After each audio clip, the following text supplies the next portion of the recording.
जगतपुर नाम के गांव में दो भाई रहते थे। बचपन से ही उनकी हमेशा झगड़ने की आदत थी।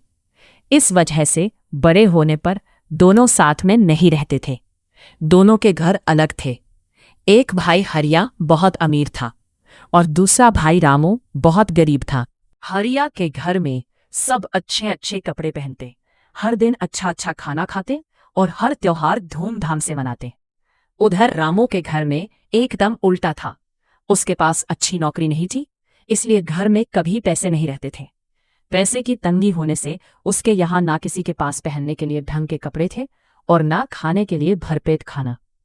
हरिया बहुत आराम की जिंदगी जी रहा था और रामू बहुत कठिनाई भरी जिंदगी।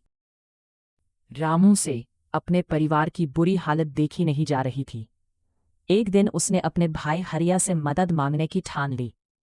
वो हरिया के पास गया और बोला, हरिया भाई कैसे हो? ठीक हूं मैं, लेकिन तुम यहाँ क्यों आए हो? मैं बहुत मुसीबत में हूँ भाई। मुझे तुम्हारी मदद चाहिए। मुझे कुछ पैसे उधार चाहिए। मैं जानता था, हर बार की तरह आज भी तुम कुछ ना कुछ मांगने ही आए होगे। ऐसा मत बोलो भाई, मेरे बीवी बच्चे भूखे हैं। मैं जल्दी तुम्हारे सारे पैसे लौटा दूंगा। तुम्हारे बीवी बच्चों की मैं क्यों फिक्र करूं? चले जाओ यहाँ से। मैं तुम्हें एक फूटी कौड़ी भी नहीं दूंगा। हरिया ने रामू को अपने घर से निकाल दिया। अपने भाई की कठोर बातों से दुखी होकर रामू वापस अपने घर की ओर जाने लगा। रास्ते में उसने देखा कि एक बहुत बूढ़ा आदमी लकड़ियों का बड़ा गट्ठर उठाने की कोशिश कर रहा है। रामू अच्छी स्वभाव का था, उससे ये देखा नहीं गया कि इतना बूढ़ा आदमी अकेले इतना वजन उठा रहा है। उसने उनकी मदद करने की सोची। अरे काका रुकिए, मैं आपकी मदद कर देता हूँ। ओह, धन्यवाद। मुझसे भारी वजन उठाया ही नहीं जा रहा है। अच्छा हुआ तुम आ गए। लेकिन तुम इतने परेशान क्यों दिख रहे हो? नहीं काका, कुछ नहीं। देखो, तुम मुझे अपनी परेशानी बता सकते हो। शायद मैं तुम्हारी कुछ मदद कर सकूं। बोलो बेटा, क्या बात है? मैं बहुत गरीब हूँ काका। मेरा परिवार भूखा है और मैं कुछ भी नहीं कर पा रहा हूँ। मैं पैसे भी नहीं कमा पा रहा। मुझे कुछ समझ नहीं आ रहा कि अपने परिवार का पोषण कैसे करूं। अच्छा, ये बात है। तुम ये लकड़ियों का गट्ठर मेरे घर तक पहुंचाने में मदद करो, तो मैं भी तुम्हारी परेशानी दूर कर सकता हूँ। क्या सच में? चलिए मैं आपकी मदद करूंगा। रामू ने वह भारी गट्ठर अपनी पीठ पर लादा और उस बूढ़े इंसान के पीछे पीछे उनके घर तक गया। इस गट्ठर को यहाँ रख दो बेटा। धन्यवाद। प्रभु तुम्हारी सारी परेशानियां दूर करेंगे। फिर वो अपने घर से एक मीठी रोटी लाया और रामू को दे दी।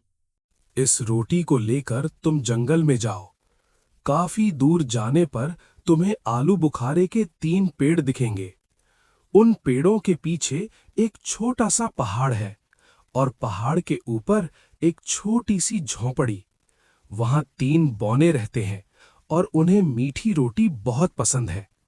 उन्हें ये रोटी देकर बदले में तुम्हें उनसे पैसे नहीं, पत्थर की चक्की मांगनी है। रामू ने उनकी सारी बात बहुत ध्यान से सुनी और मीठी रोटी लेकर वो तुरंत जंगल की ओर निकल पड़ा। पहाड़ पर झोपड़ी देखकर रामू खुश हो गया और अंदर गया। वहां 3 बौने थे। रामू को देखते ही बौने नाराज हो गए। कौन हो तुम? अंदर कैसे आ गए? मैं रामू। कौन रामू? हम किसी रामू को नहीं जानते। तुम जरूर कुछ चुराने आए हो। इसे पकड़कर बांध देना चाहिए। तभी रामू के हाथ से मीठी रोटी नीचे गिर गई। मीठी रोटी देखते ही बौनों का गुस्सा गायब हो गया। नहीं, मैं कोई चोर नहीं हूँ। मैं तो ये। अरे, इसके पास मीठी रोटी है। हमें मीठी रोटी बहुत पसंद है। क्या ये तुम हमारे लिए लाए हो? हाँ, मैं ये आपके लिए ही लाया हूँ, लेकिन मैं ये बेचने के लिए लाया हूँ। कोई बात नहीं, हम इसे खरीदेंगे।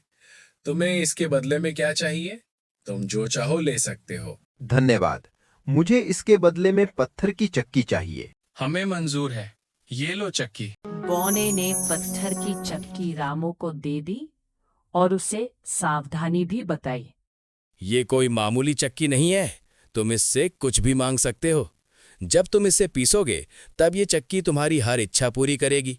लेकिन एक बात का विशेष ध्यान रखना, काम हो जाने पर इस चक्की को एक लाल कपड़े से ढक देना, जिससे ये चक्की रुक जाएगी। मैं समझ गया। आपका बहुत बहुत धन्यवाद। खुश होकर रामू चक्की लेकर घर आया। उसने जमीन पर कपड़ा बिछाया और अपनी बीवी से लाल कपड़ा लाने को कहा। वह चक्की घुमाने लगा। चक्की मुझे दाल दो, चक्की। चक्की में से दाल निकलने लगी। दाल मिलने के बाद उसने चक्की को लाल कपड़े से ढक दिया और चक्की रुक गई। फिर उसने चावल मांगे। अब वो हर दिन चक्की से आटा, चावल, बाजरा और मसाले मांगने लगा और उन्हें बाजार में बेचने लगा। कुछ ही दिन में उसने बहुत पैसे कमा लिए और एक आलीशान घर बनवा लिया। उनकी यह खुशी हरिया से देखी नहीं जा रही थी। उसे जलन होने लगी। कुछ दिन पहले तो ये मेरे पास उधार पैसे मांगने आया था, मगर इतनी जल्दी ये अमीर कैसे हो गया? इसका पता तो लगाना ही पड़ेगा। जरूर कोई चक्कर है। ऐसा सोचकर एक दिन वो रामू के घर में चुपके से घुस गया और उसे जादुई चक्की के बारे में पता चल गया।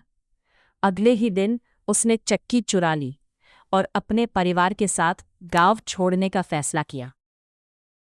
चक्की लेकर वो एक नाव में बैठकर सागर पार करने लगा। बीच रास्ते में उसने चक्की को चलाना चाहा। चक्की, मुझे नमक दो चक्की। चक्की से नमक निकलने लगा। चक्की से नमक निकलता रहा और नाव भारी हो गई। अपने लालच के चक्कर में हरिया ने चक्की को बंद करने का तरीका नहीं देखा था।